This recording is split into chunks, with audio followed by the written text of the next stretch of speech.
Hi, everyone. Good afternoon, and welcome to Talks at Google. My name is Alexandra Garcia, and I'm an account executive in the global business organization at Google based out of New York City, and I have the distinct pleasure of moderating this talk today. The timing of this talk is very special because today kicks off Latinx Heritage Month that runs through October 15th. And Latinx Heritage Month aims to celebrate the contributions and the accomplishments of Latinx, Latinos, and Hispanics all across the world. So please join in your local festivities with our familia.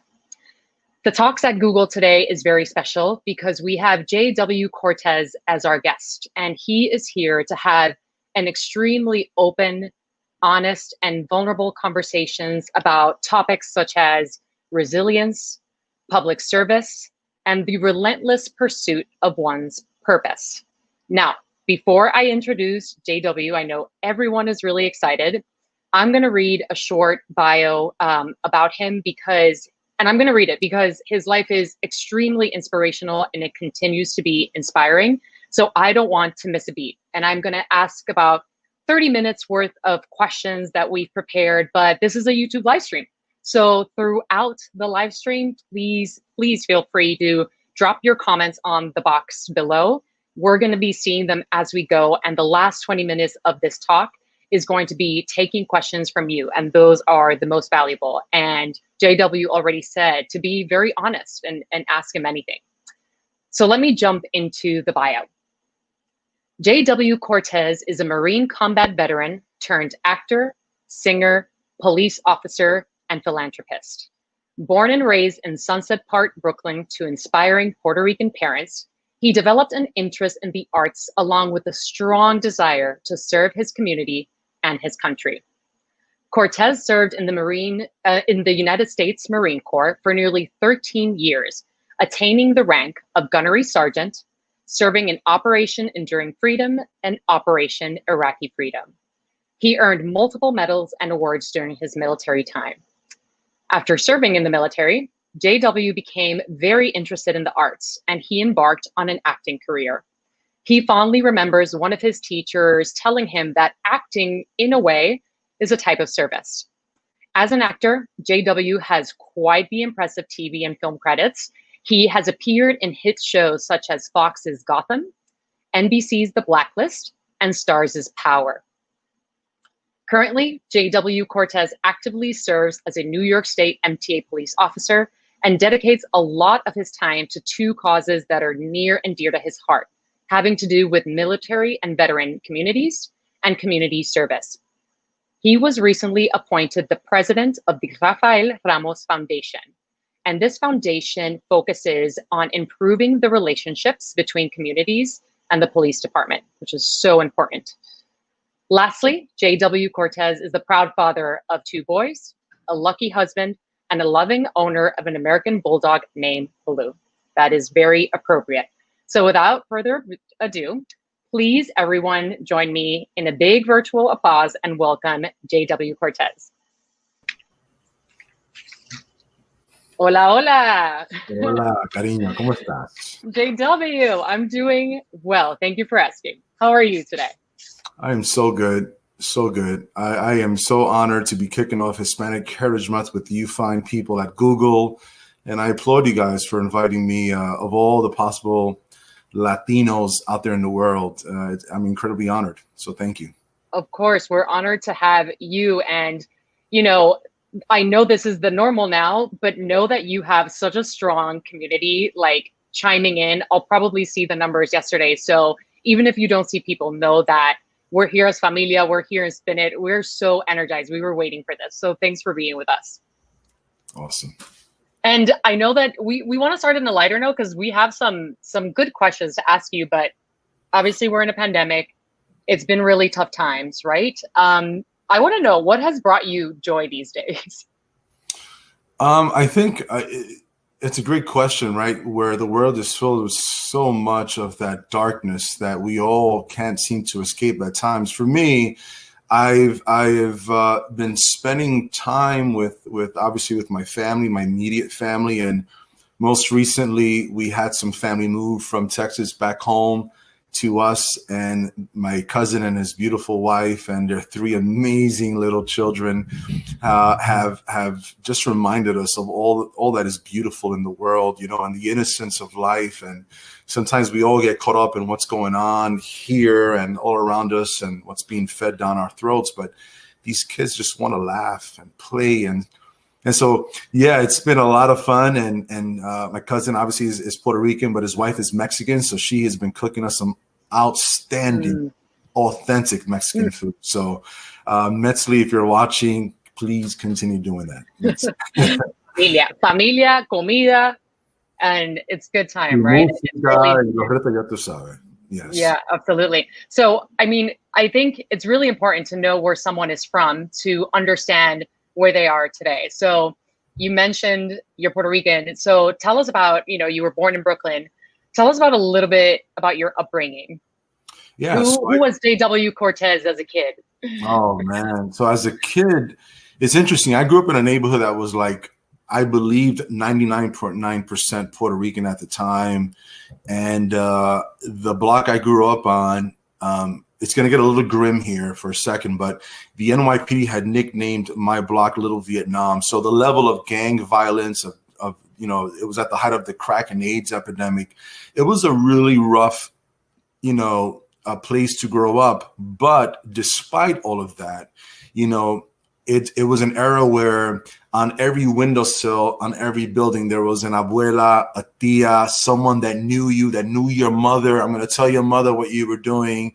When it got dark and my dad would whistle out the window, the ears would prop up. And even if I was all the way down the block amidst the chaos, I knew get home. And it was an era where you played two-hand touch football in the middle of the street, and the cars, you'd make them stop because we were about to do the big play here, sewer cap to sewer cap.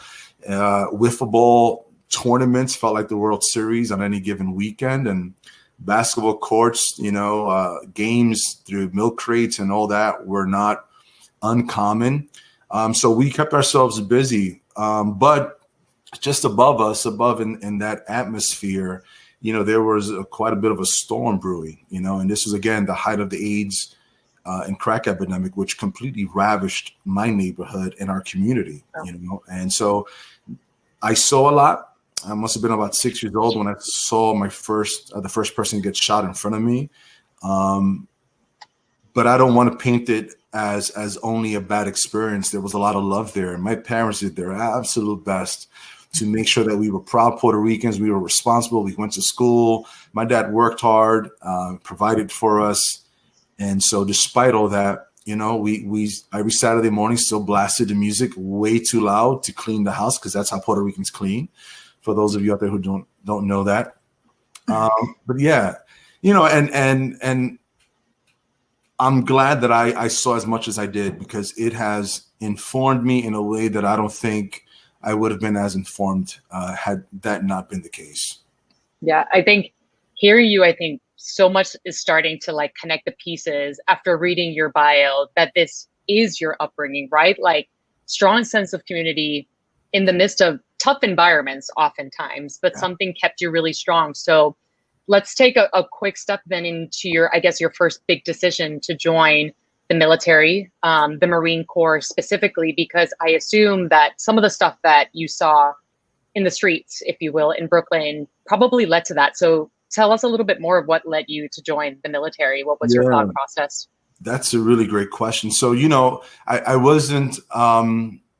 I wasn't completely clear about what I was going to do with my life. I remember these very strong urges of my mom and my dad being very, very tough, a lot of tough love, during my adolescence. And, there came a point where I felt myself being pulled. I kept getting in trouble. I was barely making it to school, even though when I was in school, I loved it.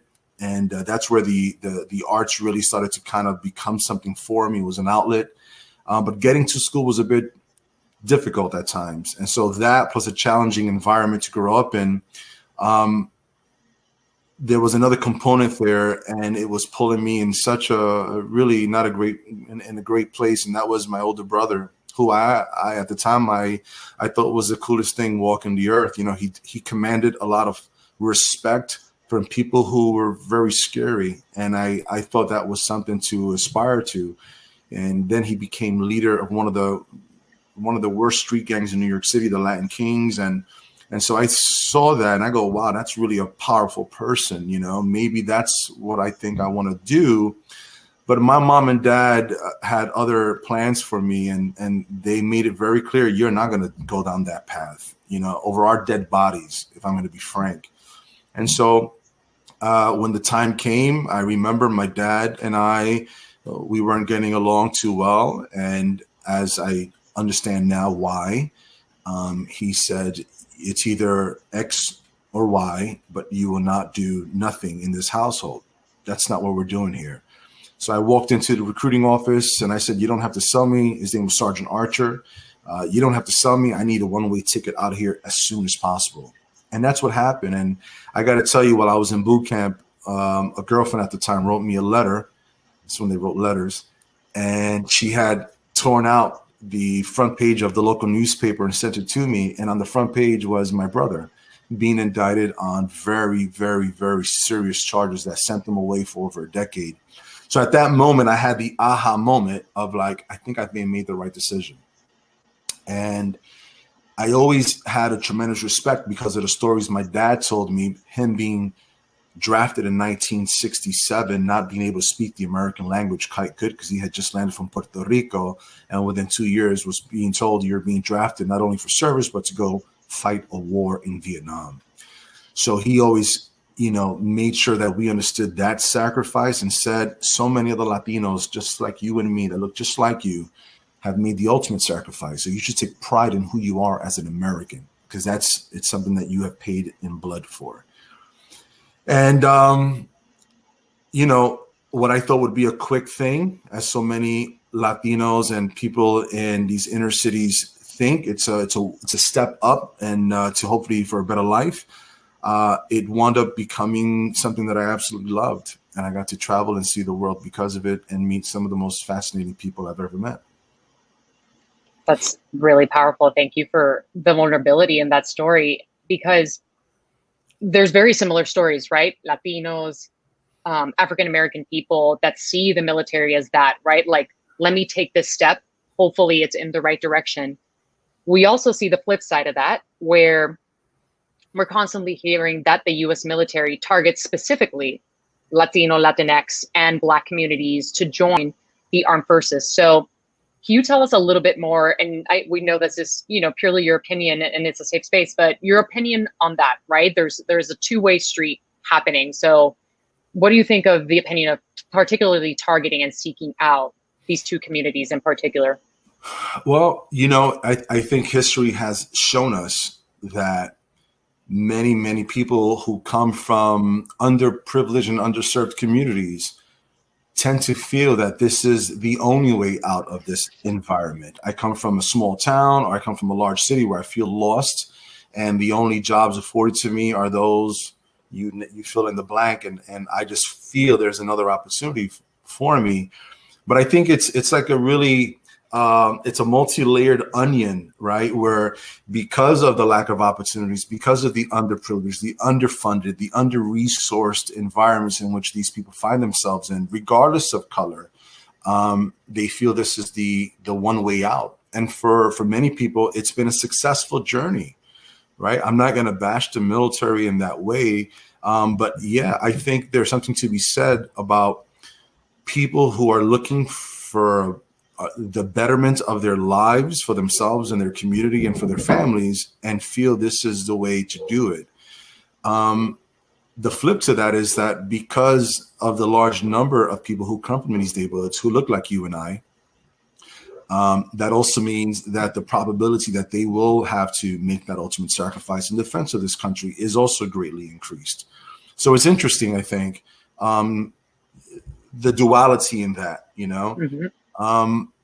But I think there's also a lot of pride in saying, and I always mention this, so I'm glad that I'm talking with you, Alexandra, that when you drive to Puerto Rico, that little island, no bigger than the size of Connecticut, right? When you drive through every pueblo, every town in Puerto Rico, and the center, you'll always find a monument of some sort, of a soldier, of a placard, something that lists the names of Puerto Ricans who have made the ultimate sacrifice from as far back as World War One and before. So I think there's that pride in that as well, you know? Absolutely. It's definitely a symbol of pride. And I guess, what was the level? I assume that you felt a big responsibility on your shoulders to also carry yourself as a Latino man in the military. And I want to dig into that a little bit more, because we are talking a lot about identity during Latinx Heritage Month and what do we identify as? So tell us, in the military specifically, did you kind of have to carry this flag, the Puerto Rican flag on your forehead, being like, I'm Latino, I'm J.W. Cortés? Did you not? Did you have to reel it back? How did you choose to identify in the military? One of the best things that I loved about the military is when you first went in, it didn't matter what was your socioeconomic background, you know, where you come from. Everyone gets their head shaven. Everyone is stripped of their civilian clothes, your identity. You're given a uniform. We're all going to start from ground zero. And we're going to work your way up only through pure merit. I love that. I love that. Where so much of what we know today is based on our implicit biases, right? How we look, how we speak, what cars we drive, where do we live, what's your job title. In the military, everyone is stripped of that. So I thought that was a great place for me, who came from such a troubled background, to then say, you don't know me, but I'm going to show you what I'm really capable of before you make a judgment on me. I didn't have to necessarily wave my Puerto Rican flag, although, you know, on the off days where I wasn't working and I was back in my barracks and I had a radio or CD player, you better believe that Gran Como was playing, Ruben Blades was playing, just as any of my favorite hip hop artists and you know, and whatever else have you. It was written all over my face who I was and how proud I was. I didn't necessarily have to wave that flag, but it was also an opportunity to hopefully crush some of the ideology that some people had about Puerto Ricans being lazy people, right? You guys are just here and you don't even have to work for your citizenship, right? Well, this was my way of showing, not saying, but showing through pure action. No, that's not the case. Yeah, that's fascinating. I didn't know personally that the military kind of leveled the playing field for people like us that, I don't know about you, but I struggle sometimes, right? When do I show my Latinidad? When is it appropriate? Am I going to be judged by it? Am I not going to be judged by it? So it sounds really powerful to be able to also decide what your own identity is, right? Be like, everyone is the same and we're here towards the same purpose, the same goal, right? And we have to stick together. And I'm sure, though, that coming from a Latino background, Puerto Rican parents in Brooklyn, you were probably raised with a certain set of values, the tough love that you were mentioning. How did that play a role in the military specifically, where, you know, we constantly hear also stories of mental health being an issue, and how does that not get addressed, right, in the Latin community specifically, because it might be a taboo subject matter? Tell us, if you are willing to, right? How did you struggle with that? Did you not in the military? And did you bring it back and have the conversation openly with your familia? Yeah. You know, the first person I ever witnessed battle within the grips of post-traumatic stress is my dad. I lived with him, you know. I experienced what post-traumatic, you know, symptoms are and what they look like, what they smell like, what they feel like. So that was the first person that I ever experienced who was going through it. And lo and behold, after I was part of the invasion of Iraq in 2003, shortly thereafter, I too was experiencing things. Didn't quite understand what they were. And I will say that one of the downsides of growing up in such a proud Latino household is that sometimes we're not so quick to expose our vulnerability. We're not so quick to raise a flag and say, I think there's something going on with me that isn't quite right. I was always quick to tell mommy, no me siento bien, I'm not feeling well. And so that she could cook me a beautiful soup, one of her stews. And that was always great. But this other thing that you can't quite physically see and touch that lives inside between my two ears, it's just, there's a reluctancy built into that. And I think part of it, not entirely, is because of our Latino pride, you know. The other part of it is also the Marine Corps. the Marine Corps, the higher in rank you go, the less you're allowed to complain.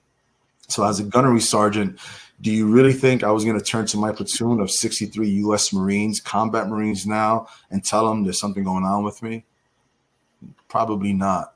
So I had to navigate that world for myself, make it okay, seek other people who found a way to make it okay. And the first person that told me it was okay was my dad, who now saw his son reflected back to him in a way that he probably never hoped that would happen. And so Vietnam, Iraq, Afghanistan, you're talking about, 40, 50 plus years, right? Where people have to find it okay to say, hey, there's something going on with me.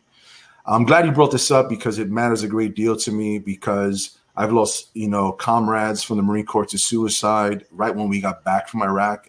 Guys committed suicide. In law enforcement, we're seeing an uptick in suicide.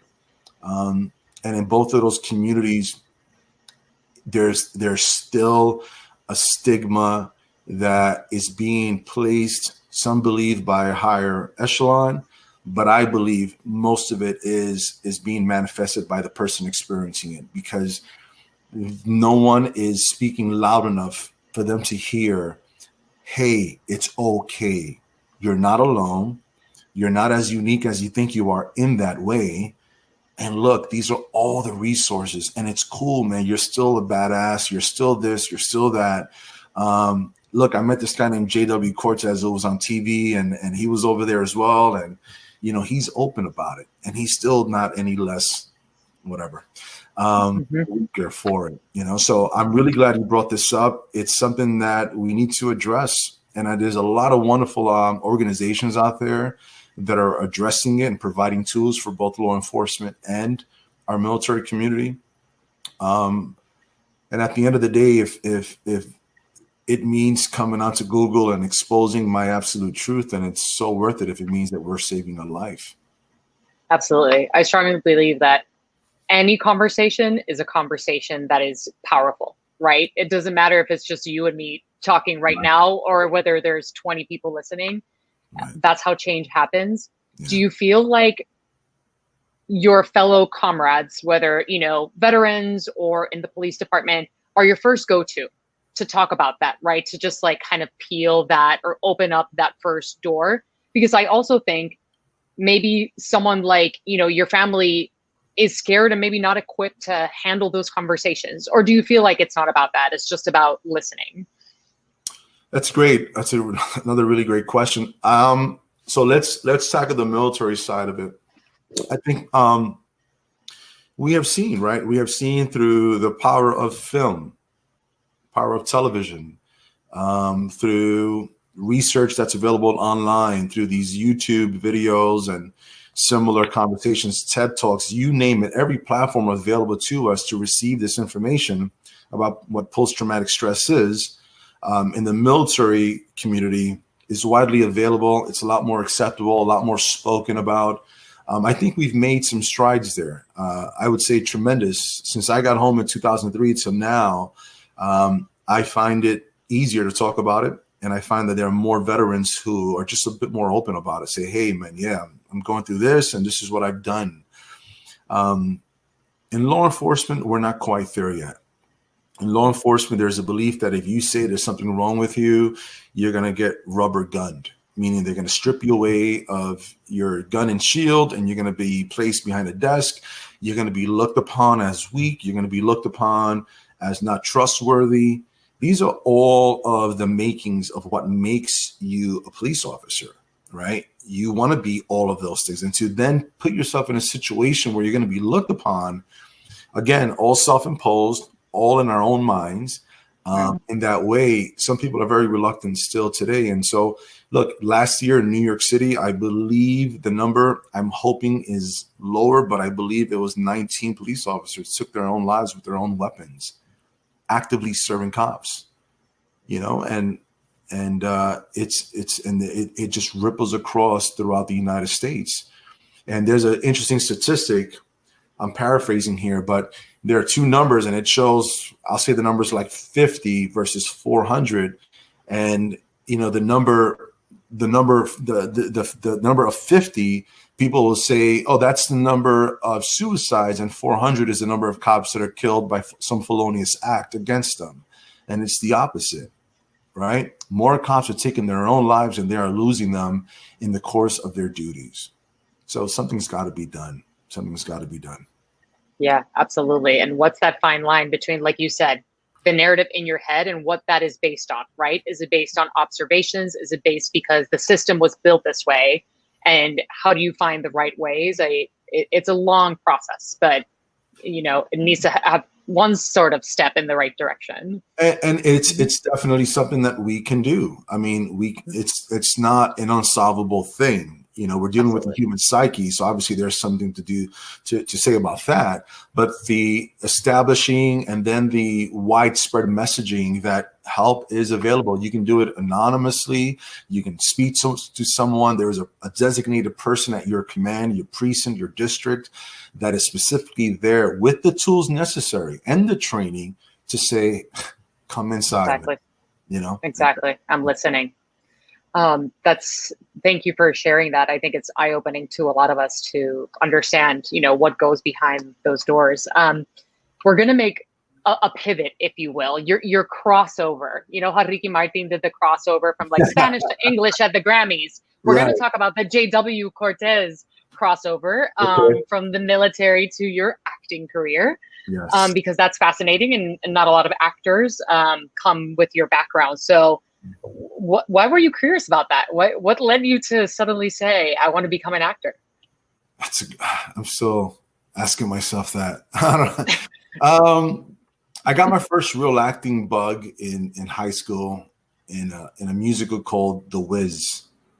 So when I was in high school, what a great musical! It's amazing. It's so good, so good. And I remember really wanting to book the role of the Tin Man, because the Tin Man has a song called If I Could Feel. And it is like the best song to me in the entire musical. And I didn't get it. And I remember saying, man, that stinks, So I was casted as the Wiz, which was cool, but it wasn't that. And I started to work hard on it and wanted to get better. I remember wanting to get better singing and acting. So that's where it started for me. And again, the second I stepped out of school, it was just a very challenging environment. So that all went very dormant. Fast forward, I enlisted in the Marine Corps. I'm around now for about 10 years in the Marine Corps. And I find myself in Iraq. And of all places, actually, we were in Kuwait. We hadn't even made it into Iraq. You land in Kuwait before you go into Iraq, back in the invasion of 2003. And it was there, man, in the middle of this huge empty vastness of sand and silence, that this incredibly heavy Scud missile attack started to rain on our position. And you think of many things when you think this is it. It's over. And I remember there were moments of fear, moments of incredible rage, because I had freaking blown it. I was 28 at the time and I blew it. All these dreams that I had living inside of me, all these things I wanted to experience and see, and places I wanted to go to, they were all going to die within me, all of it. And it's a very sad and pitiful state to be in. And that's what I found myself in. And so they say your life flashes before your eyes. Well, that's what happened to me. As the Scud missiles were dropping in on our position, Saddam Hussein was trying to stop us from invading his country. With each impact, the grains of sand of the desert floor rising higher and higher as the Scud missiles grew closer and closer. I thought of my mom. I thought of mommy and papi crying over my coffin. I thought about the kids I'll never get to have and raise, and thought about my siblings. I thought about a lot of things. And one of the things was the Wiz, this kid who loved to act and sing. I'd even sang in the subways of New York City with my friends, and all of it was going to die. So that's a long answer, Alexandra, but it leads me to the point of that was the moment I made a decision, and it's carried me through to this day in 2020. I'll never, ever allow myself to feel that way again, ever. So if it means acting and being told 1,000 no's to get that one yes, I'm going to do it. You know, if it means having to juggle 2 careers and raise a family and never get enough sleep and always be tired and always on the go, so be it. It's worth it. It's worth it. So that was my crossover moment of all places in Kuwait as we were about to invade Iraq. In this, you know, earth-shattering moment for myself. You know, that's how. Yeah, it's a moment, right? Like you said, I think it in life, I think it's going to get worse until it gets better, right? And until you as a person make that decision, it sounded like, let's say you hadn't gone to Kuwait. You were in Kuwait, I think you said, right? Or no, in Iraq. Yeah. Maybe if you hadn't gone there, you wouldn't have made that choice for some reason, right? I strongly believe some of these things have. As for Latinx Heritage Month this year, I think I told you we're celebrating this concept of intersectionality. And this concept celebrates the fact that as Latinx people, we cover a wide array of the spectrum of your race, your color of your skin, the language that you talk, you know, in your household, gender, the environment that you grow up in. You know, intersectionality is beautiful for Latinx, and we want to be more inclusive of all types of intersectionalities, right? Like you being a Puerto Rican but born in Brooklyn. You represent us so well in film and in television. You truly make us proud. But we see that Latinos are put in a bucket sometimes, right? In the media, in Hollywood. Tell us about how that process has been for you. How do you evaluate a role and go, this is stereotypical, this is not stereotypical, or is it not even based on the character itself, and more so it's because the character aligns to your values? Like it sounded like the Tin Men in the Wiz was, right? That song just appealed to something in your core. So tell us about a little bit about Latinos in Hollywood, yourself, and do you see that industry kind of changing for the better? Yeah. There has been much talk about the lack of Latino representation in Hollywood. And I think that it's in some ways gotten a lot better. You know, there's more opportunity today than when I first started in my short time as an actor. But in some regards, it's still quite a challenge. I'll give you some examples. Some of the statistics, too, are that we as Latinos consume the most media, right? So there's a strong buying power and dollar power there, right? Let's not forget that. And that's really the business, right? Show business, that's the bigger word. That's a really, really strong point to remember. Number 2, when we go to movie theaters, when we were allowed to, we bought the most popcorn. We bought the most movie tickets as Latinos. So there's a lot to be said there in this for you know, the language of Hollywood executives. Today, I find that many of the roles that are considered Latino, Hispanic, really, when it comes to that, Hollywood really thinks that we're all Mexican, right? So I'm going in for a lot of roles that my Mexican brothers should be going up for, right? And that they are going up for. But I'm not Mexican. I am Latino, I am Hispanic, Latinx, all these things, but I'm just not Mexican. So, you know, Hollywood, for whatever reason, that's the lens they're seeing us through today. And so that can be better. We can look as you know, light brown and beautiful as you, as medium brown, or as dark brown as Roberto Clemente was, right? We come in a multitude, and that needs to be okay. I think it enriches the sancocho a little bit more to add these different levels of us in it. So that needs to improve. I think we've done well in some regards, but we still need our Latino superhero. Here's what I'm going to say. In many of the conversations that I've ever had, people will refer to me and the like as heroes. I don't use that word. People use that word for me. I go, okay, that's very nice of you to say that. I don't see myself that way. I made it home alive. But anyway, so if people are going to refer to us Latinos as heroes, then why doesn't Hollywood reflect that world in which we live in and does exist back onto the screens? Why are we not playing our superheroes? Why is that? You know, that's a that's another onion that has many layers to it. And I have my suspicions as to why that was the case way back when these characters were created. But to Stan Lee's defense, he was open enough and did create several Latino superheroes, you know, and White Tiger is one of the first ones I can think of, and Blue Beetle, and there's so many other ones that can be funded, can come to fruition, can live on our screens. And I think audiences are ready for it. They're longing for it, especially the ones who are consuming, that bring the most dollars to Hollywood executives, us Latinos.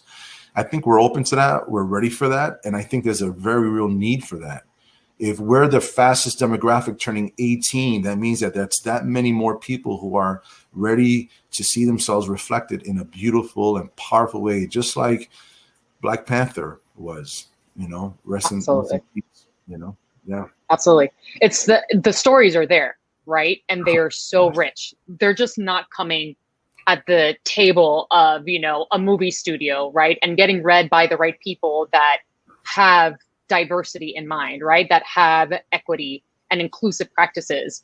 I actually was reading the other day how the Oscars sent out a memo that they, in their efforts to be more equitable and inclusive as an organization, that they're going to start, at least they're going to start with the Best Picture category. And I'm paraphrasing. They're saying that in the Oscars for 2024, so 4 years from now, in the Best Picture category, you must meet 3 of the following 4 criteria. And it's something along the lines of the cast has to be a certain percentage of an underrepresented group. The production team has to be under a certain percentage of groups. I think what I found interesting is that it's 4 years from now is for the Best Picture category. So thoughts on that, and what do you think needs to change, right? We were hearing a little bit about the diversity of characters, right? We're, you know, like, let's not get pigeonholed into a particular race. There's, you know, a spectrum of races, but thoughts on that. Is it a step in the right direction? What truly needs to happen? Is it more writers that are Latinos, directors? Yeah. So number one is I want to tell stories of amazing characters with tremendous flaws who happen to be Latino. Right? Who happen to be Latino. So the president of the United States, lawyers, judges, police chiefs, whatever the case may be, they just happen to be Latino. They're telling universal, very human stories of characters that have tremendous flaws and just can't seem to get things right. That's the drama I want to see. That's the world that I want to see JW working in, where these characters are just so universal, they transcend color, right? So that's number one. Number two, when I meet young artists, and I meet them all the time, if they want to tell stories, I say, great, learn your craft. My acting teacher, Terry Knickerbocker, once said, why is it that when we see Swan Lake being performed in Lincoln Center, we just inherently assume that must have taken years? My God, that's amazing. We see a sculptor doing their thing, or a painter, or a opera singer. We go, wow, amazing. I could never do that. But when it comes to acting, we all go, I can do that way better. Or when the acting is bad, you don't need a degree to go, that's bad acting, right? This is the one craft that I believe, and maybe I'm biased, is the hardest of all, demands the most to make it seem like it's not a craft. And we need more young people to understand it, respect it, embrace it, live it, eat it, sleep it, you name it. And, you know, let it live inside of your soul, so that then when the opportunities present themselves, because they will, whether they are presented to you or you create them, preferably, in which you're operating in full confidence. You can tell our stories with conviction, with clarity, with purpose. That's what we need. To have someone who's never lived in Sunset Park, Brooklyn, on a block called Little Vietnam, to know what it was like to live next door to a methadone clinic and have a brother who was leader of a street gang, those smells that were permeating through our apartment of Puerto Rican food and loud music playing, and still striving and believing in my dreams. I can't expect someone to tell that story. I need to tell that story. And that's what I think we need to really emphasize more. And there are some organizations out there doing that today, more so than ever. And I think technology has helped tremendously. But what I need to be emphasized more is the understanding that this is in fact craft. You may be talented. I'm not taking that away from you, but sit down, read the books, watch the movies, go to the theater. You name X, Y, and Z. Get that into your bones. Let it live inside of you. That way we can really move this needle forward. Absolutely. Como dicen, en mi casa se me paran los pelos. That was really, I get goosebumps. That was really powerful. And your piece about transcending color, like that the character would just happens to be Latino, rings so true. And I was looking at the questions that were popping up because we're in this subject. Lauren LeBuff asked, as an actor, what is your dream role that you want to play? There's a specific historical figure that came from Puerto Rico.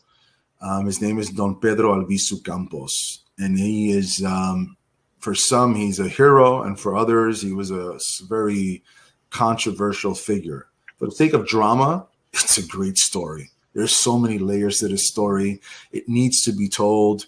He is what Malcolm X was to Denzel Washington, what Pedro Albizu Campos would mean for me, right? It's an opportunity to tell a story that I believe would transcend the way Gandhi transcends, the way Lincoln transcends, stories that resonate on every single level. So that's one of my dream roles. And the other dream role for me is I want to be number one on the call sheet of a major primetime network TV series where the character happens to be Latino. And it's just, going through it, in front of you and hopefully reflective of what you're going through, regardless of race, Absolutely. So people can say, like, I hear you, right? Like, that's me. That's me right now. Yeah. Right. So actually, let's talk about the here and now. You're also an active police officer in New York.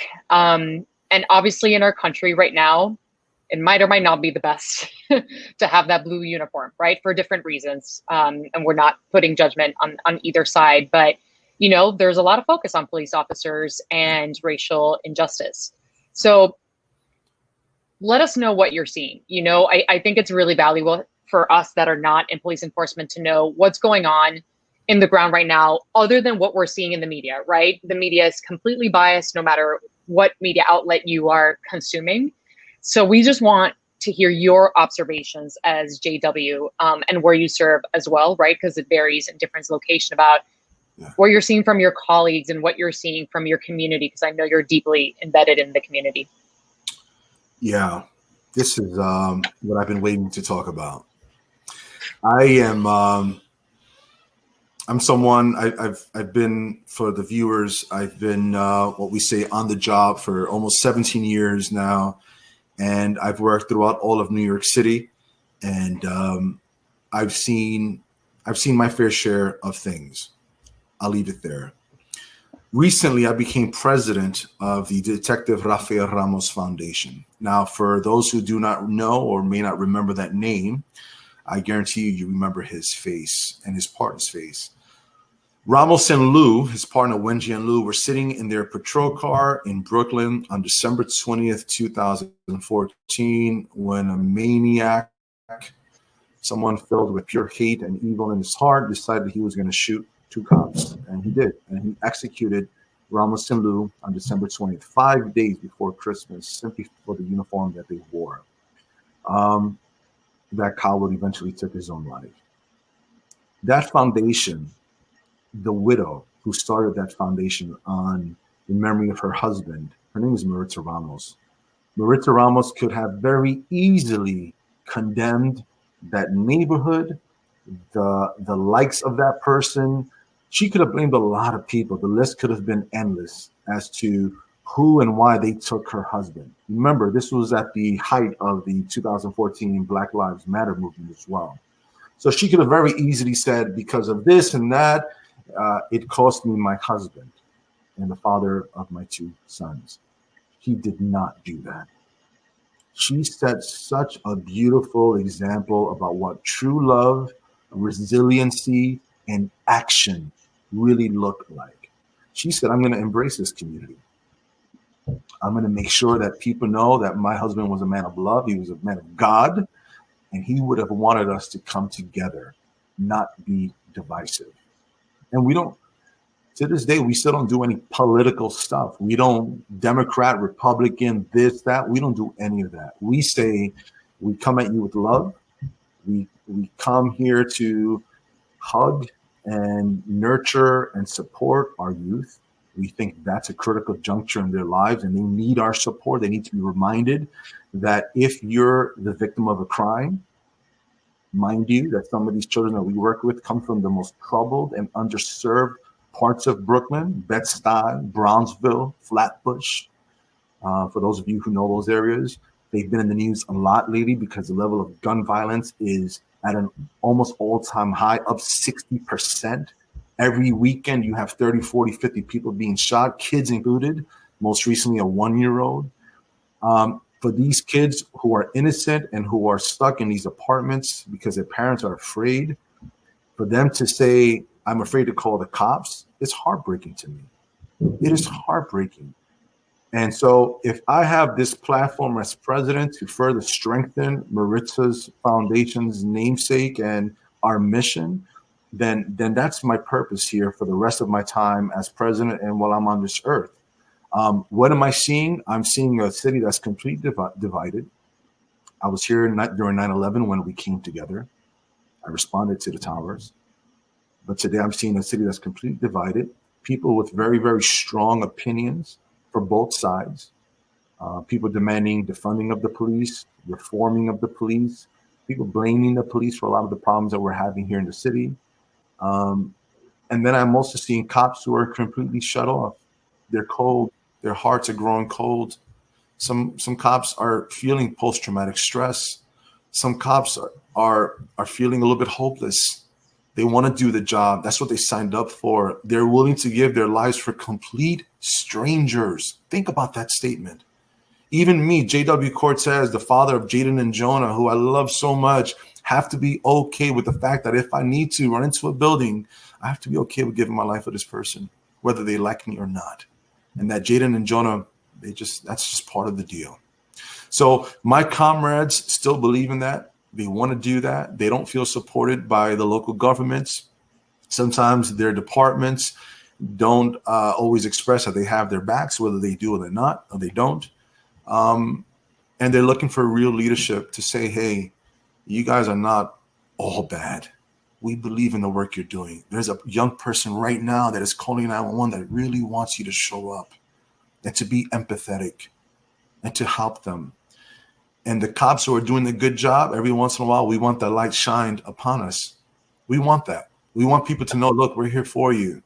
And that also means that if you're going to shine the light on what we're doing that's good, then we have to be transparent and say that some of us, not all, are doing some things that could be done better or shouldn't have been done at all. And we need to call them out.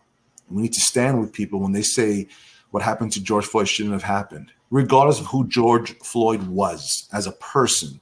The fact that that level of crime was met by that level of punishment should never happen in America.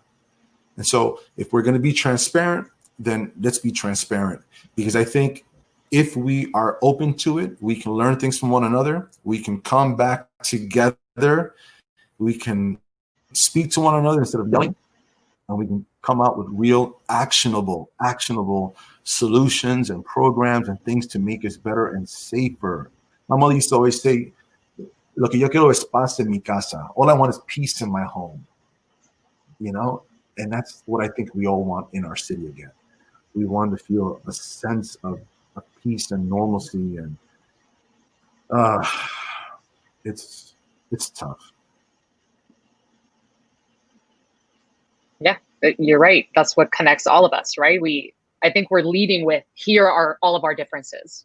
And the conversation needs to switch, being like, here are our similarities, right? We all want the same things. Before, there's awesome questions, and I definitely want to give people the time to ask you questions. But what I liked about the Rafael Ramos Foundation is that it starts with kids, and that's one way to start. Kids are very honest. So can you tell us, what is that first handshake, that first high five sound like, right? And like, I want to hear a positive one, and I want to hear a maybe not so positive one, right? Because I would think that not all kids receive you with a hug, depending on their background. So can you share a little bit of that? Yeah. So one of the things that we hear is, wow, you guys are really cool. Wow, you know who Drake is? Or I love Gotham. Do you know the Batman? I like my book bag. I didn't have one, you know. Can my brother have a book bag as well? Those are little comments that we hear. And then, of course, we see the tia and the abuela who's raising this kid, or the young mom, or the parents. And they say, you know, I got 4 kids, man. I didn't know how I was going to give them all book bags this year. But thank you guys for being here, because now they have book bags with school supplies. And that's one less thing that I have to worry about. Those are the positive ones. Principals embracing us, standing with us, hugging us, saying thank you for showing up again. It's so important that you guys continue to show up. We make sure that the person giving the book bags or the toys are men and women in uniform, so that when the young person who has never ever spoken to a police officer has his opportunity, it's a positive interaction. Hopefully at that age where we're so impressionable, they'll have that image. Wow, the last time I saw one of them, they were giving me something that was important to me, and they did it with a smile and a hug. How beautiful and important is that, right? Some of the not so great comments that we have heard. I remember once a young person asking me, why do you guys continue killing Black people? Right? That was my reaction. It was like someone had punched me in the throat. And I lowered myself. There's a picture of it somewhere on I believe out there in the internet world. And I'm talking to him, and he started to cry, and he almost made me cry. And I said, that's not what we do, you know? And I had a long conversation explaining to him that everything we see and read in the news, and sometimes that we hear, isn't always the truth. But I can only tell you and show you through my own actions, through my own example, what I can do and who I am and what I'm willing to do for you. It was a moment that I'll never forget. And so you're right. Sometimes the reception isn't always as warm, but the majority has been incredibly powerful and positive, and they keep asking us to please continue doing this very important work. That's awesome. Thank you. Thank you for sharing that. And it's great that, you know, the feedback that you get from kids is probably you're taking that conversation and having it with your colleague, right? Whether it's male, female, wherever they're from, and then they're having that conversation. How would you have addressed this kid? And I think that's what's the important part of this all, right? Sure. It's just having the conversation and being vulnerable. Awesome. We don't have enough time. We only have about 7 minutes before we wrap, but I'm going to read a couple of questions, if you don't mind, JW, sure, before we wrap. So Arabi said, appreciate the thoughts regarding suicide and PTSD. I wonder about violent impulses in the context of untreated PTSD. Do you see this as a possible factor in police violence against citizens? Wow. Violent impulses. Well, here's I can't speak as a member of any specific department in that context, but I will tell you that there has been so much training that has been recently implemented throughout the New York State area and throughout America in all police departments that focuses more on de-escalation, really de-escalating every possible scenario possible, where you do not want to go hands-on with someone, where you don't have to resort to the tools on your gun belt. I believe that is now more commonplace than it was 20 plus years ago. I find that a lot of the people I work with today, number one, the requirements to become a police officer are a lot more stringent. There are people in the police department now who the majority have 4-year degrees. That wasn't always the case. Many have masters, double masters. They're more educated. They come from so many different walks of life where they have more exposure to the various ethnic groups that represent our city. I mean, I worked in Grand Central Terminal, where 700,000 plus commuters walk through every single day. That's more than the state of Alaska's population. And I can tell you, it was a rainbow every single moment of the day. You have to become comfortable with that. And you have to be open to have these dialogues with them. So I think in that respect, we are making tremendous strides to avoid these violent impulses or just acting out in that sort of way. I'm not blind. Does it happen? It sure does. It sure does. And I think now with the advent and the implementation of body cameras, dashboard cameras, civilians capturing things, we can hopefully weed out some of those individuals who may be acting out in that way, hold them accountable, and then learn from that. That's the most important key here, is that we learn both as a department, but also the communities learn how to interact with us as well. Are all these trainings, guidelines, the de-escalation processes, are they being adopted like across the board? Or do you see that there's an issue too, right? Because maybe certain states or certain counties adopted and some others don't. Yeah, no, I think it's actually being adopted, and I know it is in a really rapid rate as we speak at this very moment, because listen, things have to change. If the police departments in general tend to be a little bit behind the curve with that change, right? We tend to be a little bit slow in that way, but I think now we kind of have to put it in the next gear and move a little bit forward and quicker in that change. So I think it's happening. I know it's happening a lot more now today than ever before because of what we're seeing. If we're going to bring some resolve and some change and some understanding, we have to do it more so today than ever before. Absolutely. Absolutely. All right. So we'll ask probably the last question now from Daniel Capot. So he thanks you for your honesty and for sharing your stories. So as a veteran, Puerto Rican, and now a civilian, Boricua, are local police departments up to working with veterans, and how can he impact his local department? So I'm assuming you're working, when you say you're working with your local department as a veteran, you mean as a member of service, as a cop, or do you mean as someone that brings an insight to the veteran experience so that police officers can learn how to interact with them? Let's talk about that. I think the fact that we have been at war now for over 17 years means that you have thousands upon thousands of veterans with combat experience and with trauma, and also with some incredible leadership skills and training. They are amongst us. They're working with us. They live with us. They teach our children. They coach our kids. They're cops. They're not cops. They're here. And so there are opportunities for us to learn how to communicate with veterans, if that's what you mean, that I think is incredibly important so that we can avoid any sort of misunderstanding or situations where someone may feel threatened or just there's some triggers there that perhaps members of law enforcement who don't know any veterans could learn to help them resolve situations involving our veterans.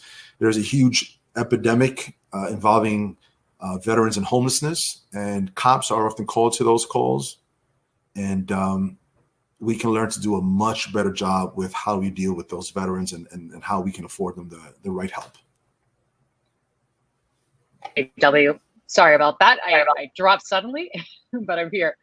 I kept talking. Right. I don't know if that matters. No, that totally matters. Thank you. We can't thank you enough, really, for being willing to not only be with our Google community, albeit virtually today, but your stories are so vulnerable. I know they're helping each of us. I know each of us is probably taking something different from it. This idea of the balance between pride and vulnerability, the balance between sticking to who you are, but also transcending who you are to stand up for something that's bigger. We started with a positive note, and we want to end with also a lighter note, even though we could be talking for a long time. So because it's Latinx Heritage Month, and there's going to be a lot of fiestas, a lot of familia, how do you love to celebrate your culture? I know you're in a kitchen, so I'm assuming, love for the kitchen could be one of them, but tell us, how do you celebrate your culture? Everything begins with a good dish. Um, my mom has some recipes that one day I'm going to set up a GoPro somewhere so that we can capture it, but because she keeps them pretty secret. But yeah, a good recipe, good food, good music, and before long, we're telling stories. You know, I tell people all the time, what we're doing right now is we're creating memories so that we can retell them and relive them later. Every opportunity you got to create a new memory, do it. Do it. So every time we come together, that's what we wind up doing is retelling these stories, sharing, laughing, making fun of one another, poking fun at the Hollywood guy who, you know, his wife is telling him to throw out the garbage and walk the dog still. I think all of that makes for a, you know, a beautiful recipe of love, of communicating, of understanding and openness, and of creating so that we do not forget all of the wonderful, many contributions we have made as a people, and how far we've come.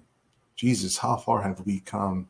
And it's beautiful to see how far that light grows, right? How far that light can go. So I think that's what I am going to focus on.